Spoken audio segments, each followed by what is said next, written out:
কেমন আছেন আপনারা? আশা করি সবাই ভালো আছেন, সুস্থ আছেন।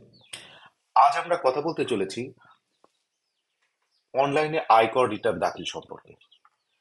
আপনারা ইতিমধ্যে জেনেছেন, বর্তমান সময়ে অনেকের জন্যই আয়কর রিটার্ন দাখিল অনলাইনে করা বাধ্যতামূলক এবং কিছু কিছু ক্ষেত্রে আপনাকে অনলাইনে রিটার্ন দিতেই হবে এবং যে কোনো ব্যক্তি, স্বাভাবিক ব্যক্তি অনলাইনে রিটার্ন দাখিল করতে পারেন।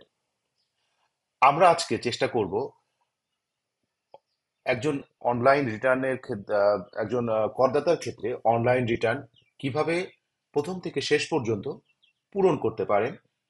আশা করছি আপনারা যদি ভিডিওর প্রথম থেকে শেষ পর্যন্ত আমাদের সাথে থাকেন, তাহলে আপনাদের এ সম্পর্কে একটা আইডিয়া হবে এবং আপনারা সহজেই আপনার নিজের নিজের রিটার্ন নিজেই পূরণ করে জমা করতে পারবেন।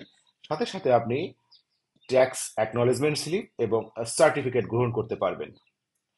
সুতরাং কথা না বাড়িয়ে চলেন আমরা শুরু করি। অনলাইনে ট্যাক্স রিটার্ন দাখিলের ক্ষেত্রে সর্বপ্রথম আপনাকে যে কাজটি করতে হবে তা হচ্ছে আপনাকে এই ওয়েবসাইটে এন্টার করতে হবে। আমরা যদি সার্চ বারে ই রিটার্ন ই রিটার্ন লিখে সার্চ করি, আমরা প্রথমে এই ধরনের একটা প্রথম যেটা অ্যাড্রেসটা পাবো আমরা সেখানে এন্টার করব। এই ধরনের একটা ইন্টারফেস আমাদের সামনে আসবে, যেখানে আপনি ইটিং করা, ই রিটার্ন, রিটার্ন ভেরিফিকেশন সহ আরো অনেক কিছু পাবেন। সুতরাং আজকে আমরা দেখাতে চলেছি ই রিটার্নটা আপনি কিভাবে করবেন। সুতরাং আমি ই রিটার্নে যাব। এখানে বলা আছে যে আমি অলরেডি রেজিস্টার্ড কিনা।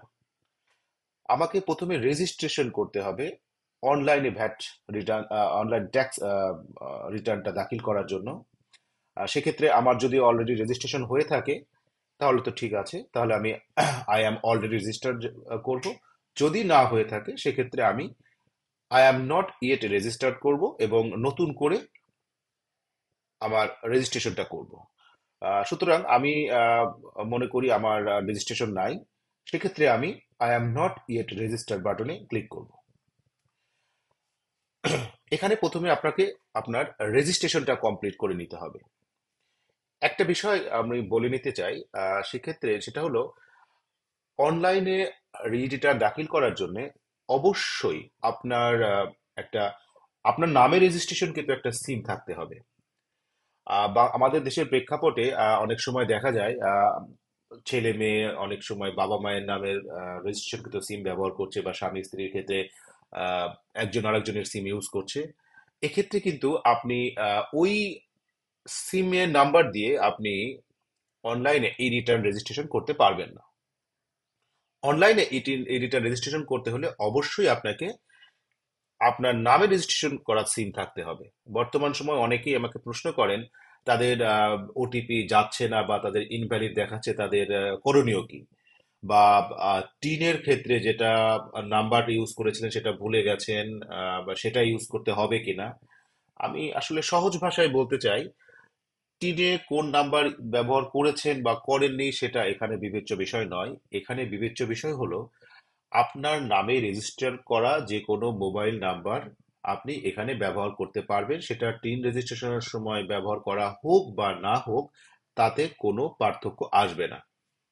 আচ্ছা, এখন প্রথম ঘর ছিল আমার এন্টার ইউর টিন। এখানে আপনার 12 ডিজিটের আপনি টিন নাম্বারটা দিবেন।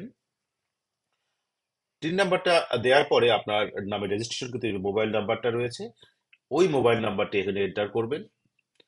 এন্টার করার পরে এখানে আপনি ক্যাপচাটা দিবেন। এখানে ভেরিফাই করলে আপনার ওই রেজিস্ট্রেশনকৃত মোবাইলে একটা ওটিপি যাবে, যেটা আপনি পরবর্তী পৃষ্ঠায় ওটিপিটা দিবেন এবং একটা আপনার পাসওয়ার্ড সিলেক্ট করবেন।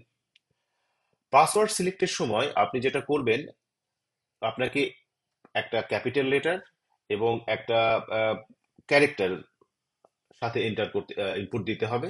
ইনপুট দিয়ে আপনি যখনই ভেরিফাই করবে তখনই আপনি এটাতে ট্যাক্স রিটার্নটা ফিল আপ করার জন্য এলিজেবল হবেন এবং তখন আপনি পরবর্তীতে সাইন ইন বাটনে ক্লিক করবেন। সাইন ইন বাটনে ক্লিক করলে আপনার এইখানে এরকম একটা আইডি পাসওয়ার্ড দিলে এরকম একটা ইন্টারফেসে আপনি প্রবেশ করবেন।